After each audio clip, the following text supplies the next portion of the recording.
ang mga kwento ng pag-ibig, kwento ng buhay at kwento ng pag-asa dito sa Barangay Love Stories. Love Stories.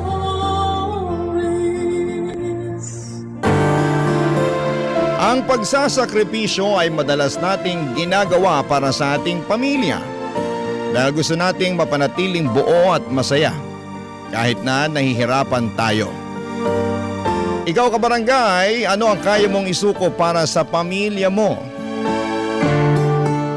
Dear Papa Dudut, isang mainit na tanghali po sa inyo at sa mga kabarangay natin na kagaya ko ay araw-araw na nakikinig sa inyong programang Barangay Love Stories. Tawagin niyo na lamang po ako sa pangalang Diana. 52 years old at nakatira dito sa Tarlac.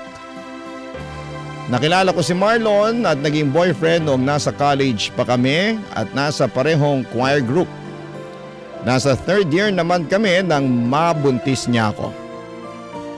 Naalala ko nang sabihin ko sa kanya yon ay natulala siya at naramdaman ko ang pagkatakot niya. Natakot nga rin ako noon kasi akala ko ay hindi niya ako pananagutan. Mabuti na lamang at nangibabaw ang pagmamahal niya sa akin, Papa Dudut. Pareho kaming huminto sa pag-aaral dahil nasa tamang edad na kami. Pinakasal na rin kami ng mga magulang namin at nagsolo na kami ng bahay. Nagtrabaho si Marlon sa isang pabrika at ako naman ay naging taong bahay. Naging maayos naman ang pagsasama namin noong umpisa.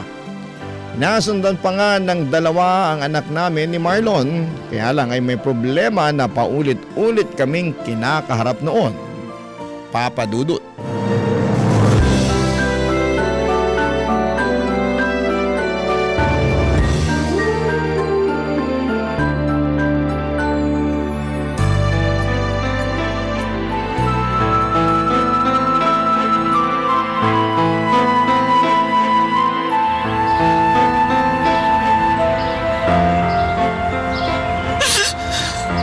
Walang iya ka! Walang iya ka talaga, Marlon! Ana, ano ba? Nasasaktan ako! Bakit? Hindi ba ako nasasaktan sa ginawa mo sa akin? Kalma ka nga muna, mag-usap tayo ng maayos! Mag-usap ng maayos? Pagkatapos kong makita na may underwear ng babae sa bulsa ng bag mo? Hindi nga kasi sa akin yun! Malamang! Eh bakit, bakla ka ba? Ang sabihin mo, may babae ka! Oy, hindi totoo yan! Baka pinagtripan lang ako ng mga katrabaho ko! Grabing trip naman yun, Marlon! Ilalagay talaga nila yung underwear ng asawa o kapatid nilang babae sa bag mo? Para ano? Hindi ko alam! Baka gusto lang nila na makita mo yon para magalit ka sa akin. Tapos mag-uusapan nila ako sa GC namin, oh! Alam mo naman yung mga katrabaho ko, mahilig gumawa ng kalokohan yung mga yun. Ang sabihin mo, ikaw ang mahilig gumawa ng kalokohan. Marlon naman! Kailan ka ba talaga titigil sa pambababae mo? Nakatatlong anak na tayo hanggang ngayon ang bababae ka pa rin. Diana, ba't mahirap na hirap kang paniwalaan ako? Bakit? Tinatanong mo talaga kung bakit, ha? Oo, kasi nagsasabi naman ako ng totoo eh. Ilang beses mo nang sinabi yan? Na nagsasabi ka ng totoo pero palagi ka naman nagsisinungaling. Ano ba talagang kulang sa akin, Marlon? Diana, nagbago na ako. Hindi mo ba talaga nakikita yon? Kahit kailan, hindi ko nakita yon. Kasi wala ka ng ibang ginawa kundi ang lokohin ako. Alam mo, itigil na natin itong usapan na to. Pagod na ako, galing akong trabaho. Pagod na naman ako, ah. Pagod na akong intindihin ka. Ano ba kasing gusto mo mangyari? Ang aminin mo sa akin kung sino na naman yung bago mong babae. Ano nga kaaminin ko sa'yo eh? Wala nga akong ibang babae. Wala? Talaga? Wala nga! O sige, ibigay mo nga sa akin yung cellphone mo. Ha? Ang sabi ko, ibigay mo sa akin yung cellphone mo. Bakit? Anong kailangan mo sa cellphone ko? Para mapatunayan mo sa akin na wala ka talagang ibang babae.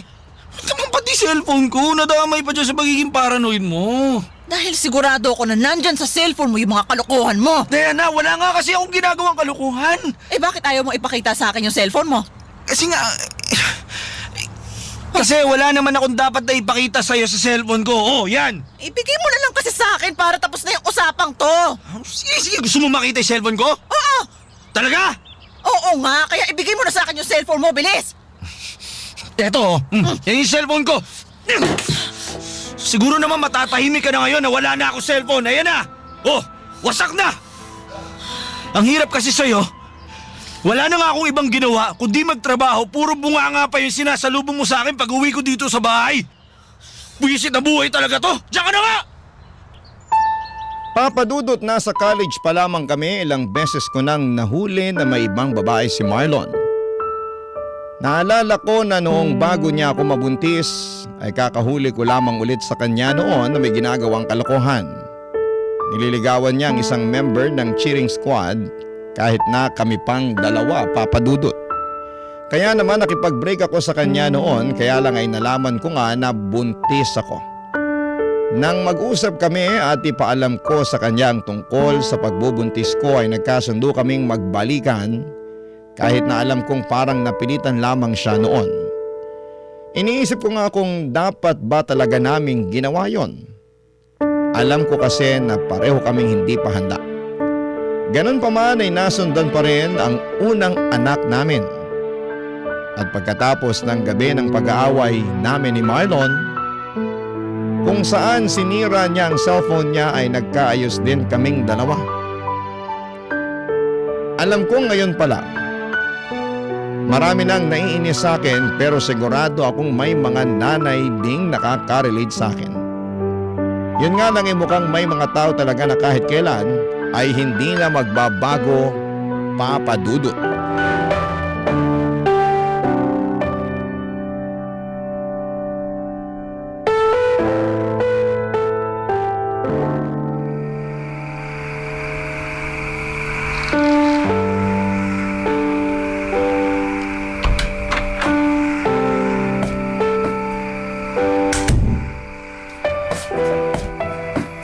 Mabuti naman at nakauwi ka na.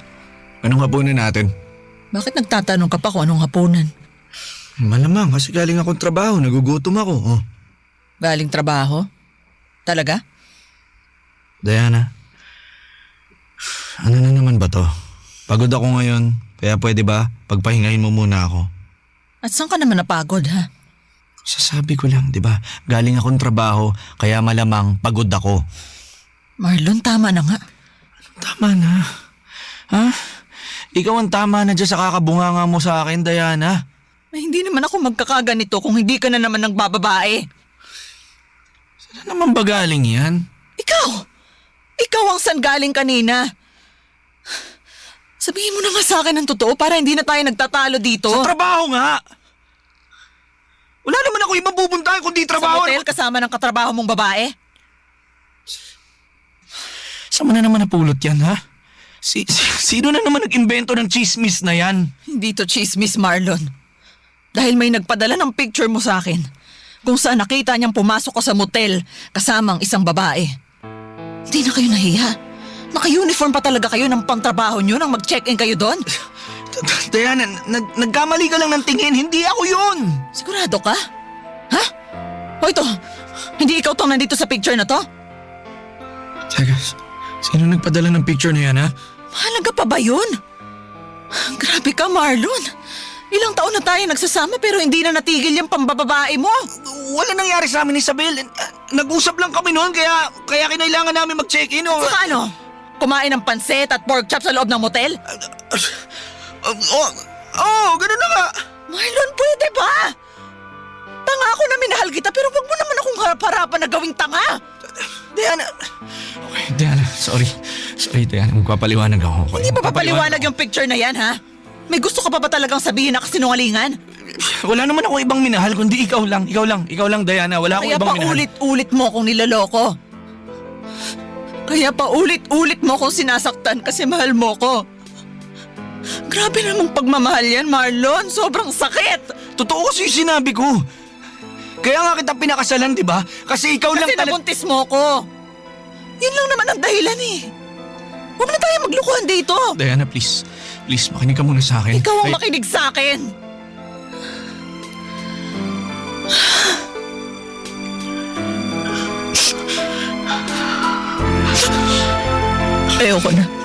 Ayoko na, Marlon. Pagod na ako. Pagod na talaga ako sa'yo. Diana. Aalis na kami ng mga anak ko sa bahay na to. Diana, sandali lang. Diana! Teka! Papadudot, hindi madali para sa isang babae kapag nalaman niyang may kalokohan ang asawa niya. Sobrang sakit noon para sa amin at ilang beses kong tiniis ang sakit na yon dito sa dibdib ko. Ilang beses ko siyang pinapatawad sa tuwing nahuhuli ko siyang may kalokohan. Naawa na nga sa akin ang ibang kapitbahay o kaibigan ko dahil alam nila kung gaano ako mapagpatawad sa asawa ko. Kaya yung ibang kaibigan ko ay sila pa ang gumagawa ng paraan para malaman ko na nagloloko na naman si Marlon. Kagaya na lamang noong nag-send sa akin ng picture ang dati kong kaklase sa messenger ko. Picture nga ni Marlon na pumasok sa isang motel habang may kasamang ibang babae. Pareho pa silang naka-uniform na pangtrabaho kaya mas lalo ko silang namukhaan sa picture na yon. Papadudot, parang piniga talaga ang puso ko sa sakit noon.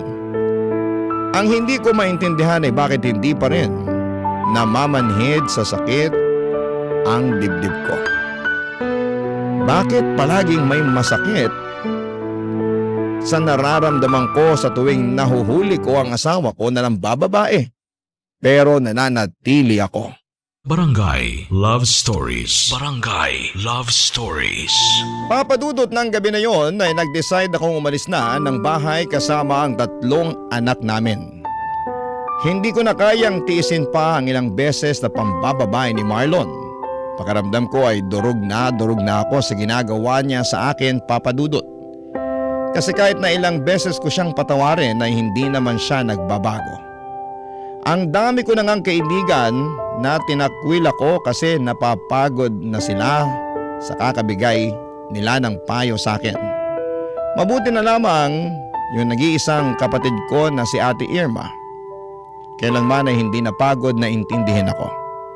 Kaya nang umalis kami ng mga anak ko sa bahay ay doon kami sa kanya dumiretso. At kahit 10 oras ng gabi ay nagising siya at kaagad kaming pinatuloy sa bahay niya, Papadudot. Habang natutulog ang mga anak ko sa isa sa mga kwarto nila, doon ako naglabas ng mga hinanakit ko kay Ate Irma, Papadudot.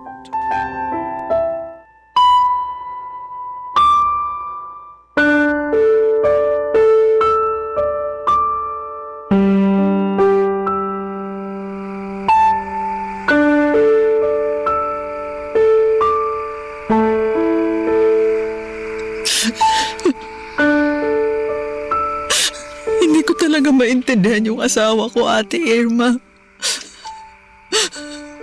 Bakit niya nagagawa sa akin yun? Alam mo, sa totoo lang, ikaw ang hindi ko maintindihan. Paano mo nagagawang patawarin ng paulit-ulit yung asawa mo? Ay, mahal ko kasi siya, ate. Kaya mas pinipili kong patawarin at subukang kalimutan na lang ang lahat. Nakakalimutan mo ba yung lahat ng sakit dahil sa ginawa niya? Hindi. Habang tumatagal nga, mas lalo pa akong nasasaktan eh. Eh, ayun naman pala. Kaya hindi mo kailangan na paulit-ulit na saktan ang sarili mo, Diana. Eh, gusto ko lang naman kasi ng kumpletong pamilya. Ay, nako, sabi ko na nga ba yan ang dahilan mo. Ate, lahat naman ginagawa ko para sa pamilya ko. Lalo na para kay Marlon. Para hindi na nga siya maghanap pa ng ibang babae. Lahat ng gusto niya binibigay ko. Palagi ko siyang pinagbibigyan sa mga gusto niya kahit pagod na ako. Pero bakit ganon? Bakit palaging kailangan niya pang maghanap ng ibang babae? Meron kasing mga tao na hindi nakukontento sa buhay nila. Mga lalaking mapaghanap kahit may mabuti silang asawa. At isa sa mga yon ang asawa mo. Diyos ko, Diana, college pa lang kayo. Sinusumbong mo na sa akin ang pagiging babaero niya. At hanggang ngayon, yan pa rin ang problema ninyo. Hindi sa pinangungunahan kita, ha? Pero sa tingin ko, Hindi na talaga magbabago yung asawa mo, Diana.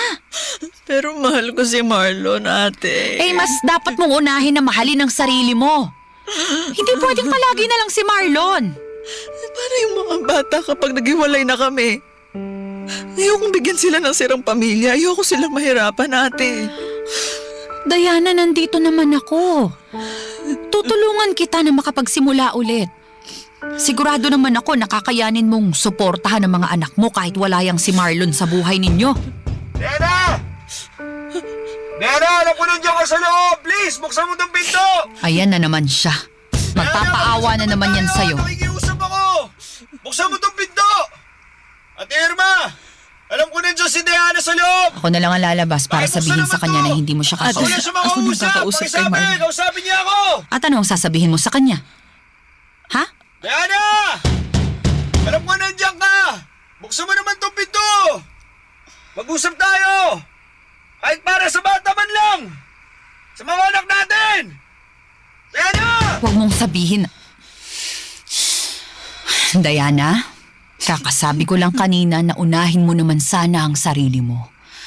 Pero parang iba na naman yung nasa isip mo, ha? Diana! Kausapin ko lang naman si Marlon eh. Ay! O sige, ikaw nang bahala sa gusto mong gawin. Matanda ka na at alam ko na hindi ka papapigil sa kung ano man yung nasa isip mo. Eh, sana lang. Hindi mo na naman pagsisihan yung desisyon mo na yan. Bahala ka, papasok muna ako sa kwarto. Yung alis dito, Diana! Buksan mo yung pinto! Manahimik ka dyan! Lalapasin ka na! Sandali lang!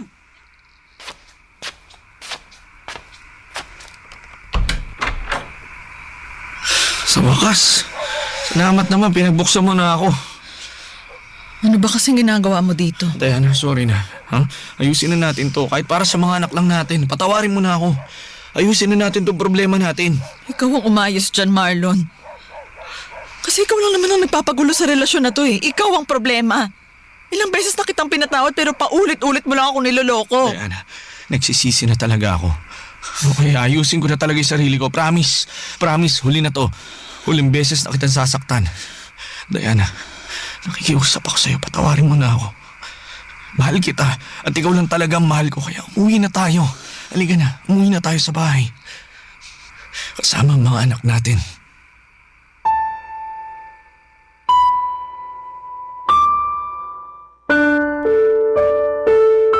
Papadudot lumaki ako sa isang broken family at pangarap ko talaga noon na magkaroon ng isang buong pamilya. Isa rin yon sa mga dahilan kung bakit paulit-ulit kong pinapatawad si Marlon. Sino ba naman kasing magulang ang gugustuhin na palakihin ang anak nila sa isang sirang pamilya? Kaya naman nagawa ko ring patawarin si Marlon ng gabi na yon, Papadudot. Umuwi kami ng mga anak ko sa bahay at kinabukasan ay sobra-sobra akong nagpasalamat sa ate ko. Alam kong masama ang loob niya sa akin kasi ayaw niya na ring balikan ko si Marlon. Pero niyakap niya pa rin ako. Nang umuwi kami sa bahay, halos hindi ko kinakausap si Marlon. Ramdam ko pa rin kasi noon ang sakit ng ginawa niya sa akin. Pilit ko yung hindi pinapahalata sa mga anak namin dahil ayoko maapektuhan sila ng away mag-asawa namin. Hanggang pagkalipas ng ilang buwan ay nagkaroon ako ng kakaibang pakiramdam sa sarili ko. Nakaramdam ako ng hindi magagandang sintomas. At nang magpa-check up ako ay nalaman ko na may sexually transmitted disease na pala ako. O yung tinatawag na STD, Papadudot.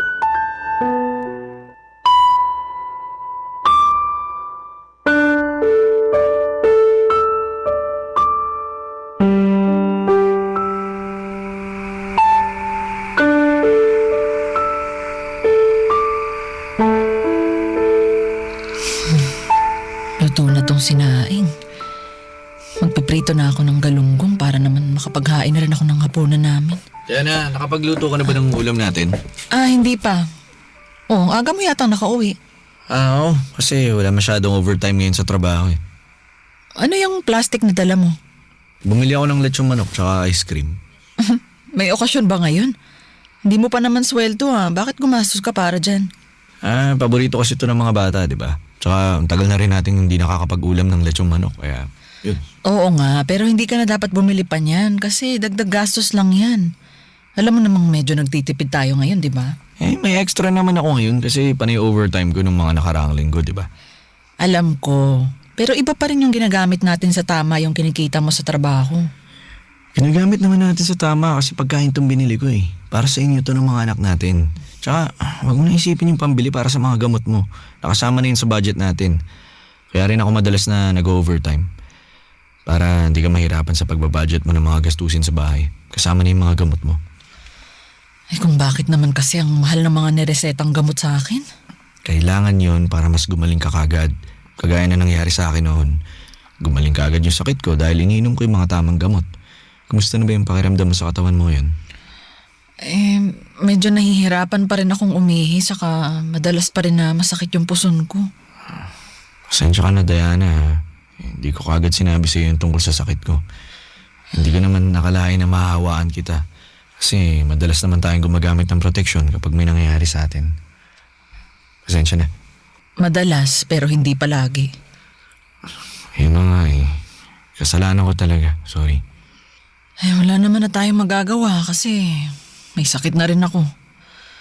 Hindi naman na natin maibabalik yung mga nangyari noon. Ang mahalaga ngayon, hindi pa sobrang lala ng sakit ko. At mawawala yung sakit mo.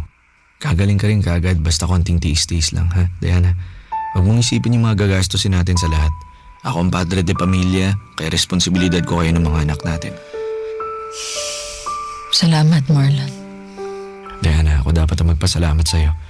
Kasi sa kabila ng lahat, nagawa mo pa rin akong patawarin at bigyan pa ng pagkakataon. Alam kong huli na to kaya hindi ko sasayangin ang pagkakataon na binigay mo sa akin, Diana. Papadudot nang malaman ko na may STD ako ay naiyak talaga ako. Lalo na at naisip ko na si Marlon lang ang pwedeng magbigay sa akin ng sakit na yon. Inamin niya naman sa akin ang tungkol sa sakit na yon nang kausapin ko siya. Hindi ko alam na may iniinom na pala siyang gamot noon para sa sakit niya. At kahit na hindi pa siya gumagaling, ay may mga oras na kinukulit niya akong may mangyari sa aming dalawa. At dahil nga sa asawa ko siya at ayoko maghanap pa siya ng iba, ay palagi ko siyang pinagbibigyan. Madalas na may proteksyon kami pero may mga oras din na wala kaming ginagamit. At nang gumaling na nga siya, ako naman ang nagkasakit. Nagalit talaga ako noon sa kanya kasi hindi ako magkakaroon ng ganong sakit kung hindi dahil sa kanya. At sa walang tigil na pambababae niya, papadudot. Barangay Love Stories. Barangay Love Stories.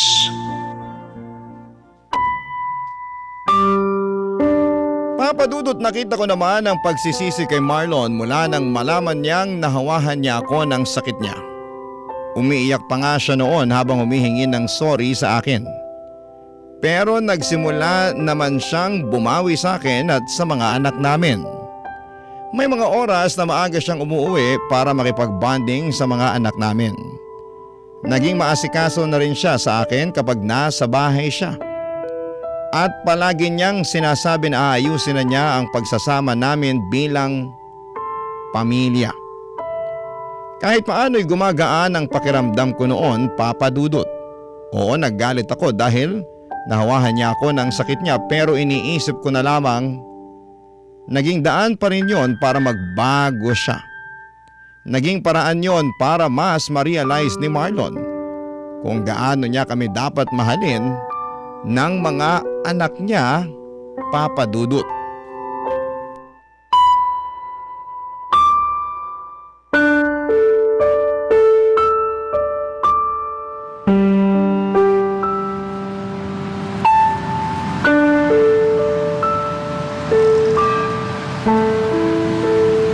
Jasmine, anak, dito na lang tayo sa may labas ng ospital maghintay ng tricycle, ha? Masyadong mainit kung maglalakad pa tayo. Sige po, Nay. Okay na po ba ang puso niyo? Medyo masakit pa rin pero hindi na kagaya nung kanina.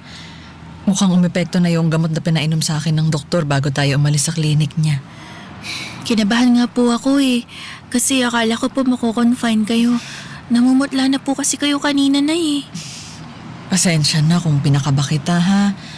Iba rin kasi ang sakit ng puson ko kaya nagpasama ako sa'yo dito sa ospital. Sandali lang. Tatawagan ko yung tatay mo bago tayo pumara ng tricycle. Sabihin ko lang na namili tayo para hindi siya mag-alala ngayon sa opisina.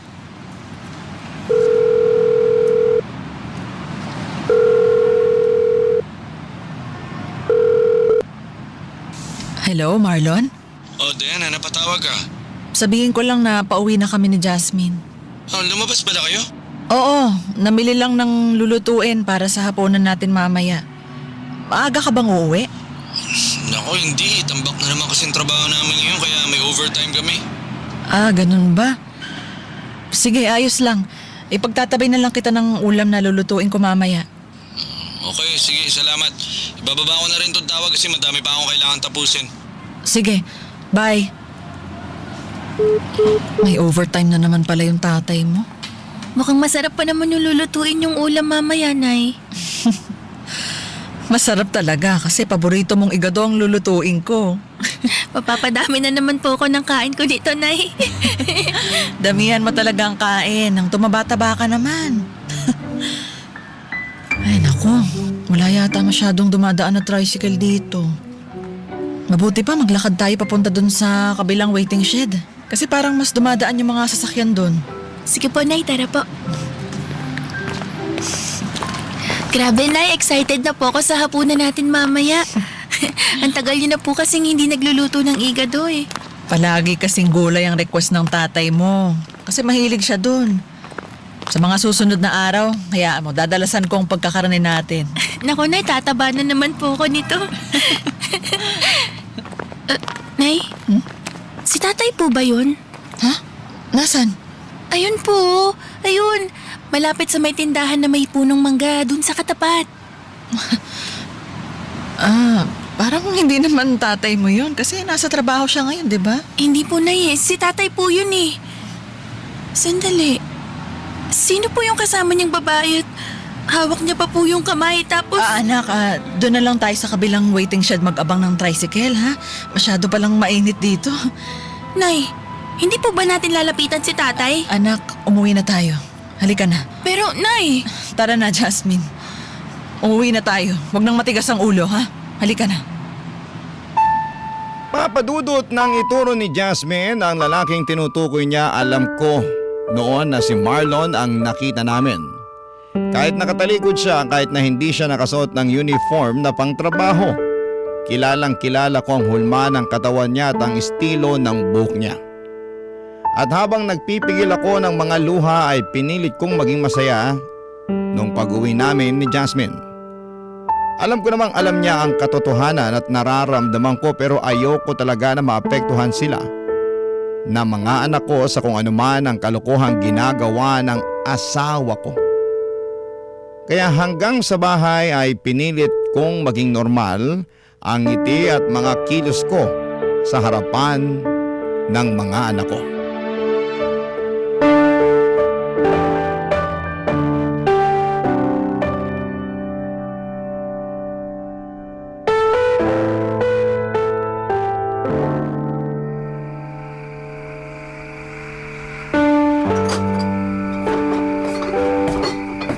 Ginabi ka na naman yata. Tumawag ka kanina, di ba? Sinabi ko mag-overtime ako. Uy, ang sarap ng ulam, mga igado! Hindi ka pa ba kumain bago ka umuwi dito sa bahay? Ba't naman ako kakain bago umuwi? Galing nga akong trabaho. Katatapos lang kumain ng mga bata. Oo. Sayang, di ko kayo naabutan. Kala ko makakasabay ako sa hapunan niyo. Nagpapahinga na ba sila? Kaya wala sila sa sala ngayon? Gutom na talaga ako. Buti marami pa tong kanin at ulam, oh. Pinapunta ko na sila sa kwarto nila para makapagpahinga. Tsaka para hindi nila marinig yung pag-uusapan natin. Pag-uusapan? Tungkol saan? Tungkol sa ating dalawa.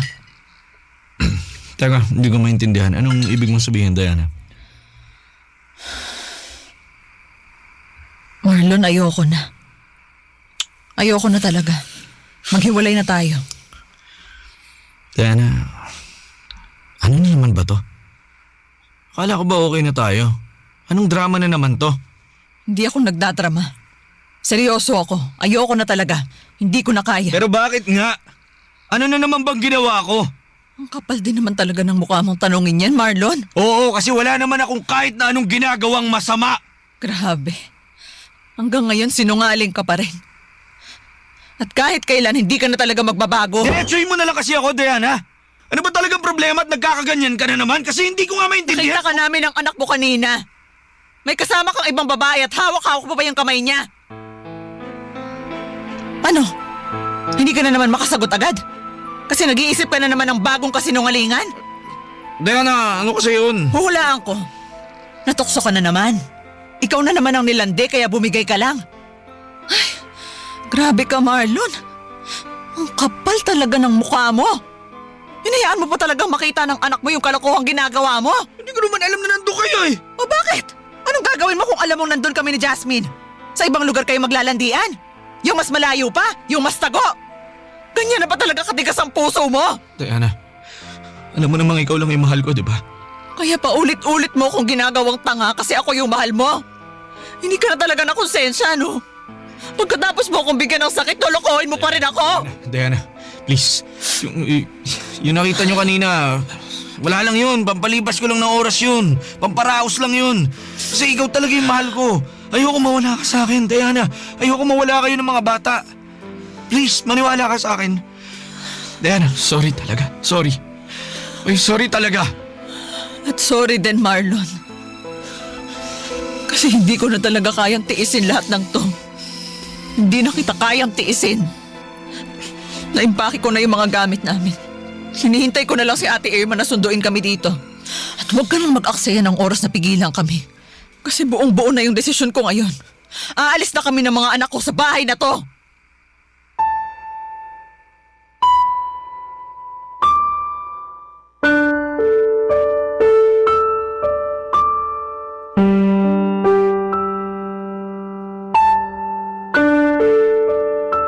Papadudod sa totoo lang ay parang kaya ko pang tiisin ang panloloko at pananakit sa akin ni Marlon noon. May bahagi kasi sa sarili ko na kaya ko pa siyang patawarin. Ang hindi ko kaya ay yung nakitang sobrang naapektuhan ng mga anak ko. Matatalino sila kaya alam nila ang nangyayari sa amin ng mga magulang nila. Lalo na ang panganay kong si Jasmine. Pagkatapos naming makita noon si Marlon na may kasamang ibang babae, buong araw siyang nakatulala at palihim na umiiyak. Yon talagang nagtulak din sa akin na tuluyan ng bumitaw. Nang sunduin nga kami ni Ate Irma sa bahay, sinubukan pa kaming pigilan ni Marlon. Kinausap niya ako at kinukumbinse na huwag nang umalis pero sadyang buo na talaga ang plano ko. Sa pagkakataon na yon ay pinipili ko naman ang respeto para sa sarili ko. Ngayon ay 3 taon na kami na co-parenting ni Marlon. Magaling na rin ako sa sakit ko at mas maayos na ang trabaho ko. Ang focus ko ngayon ay ang sarili ko at ang mga anak ko. Maraming salamat po, Papa Dudut, sa oras na ibinigay ninyo para sa akin.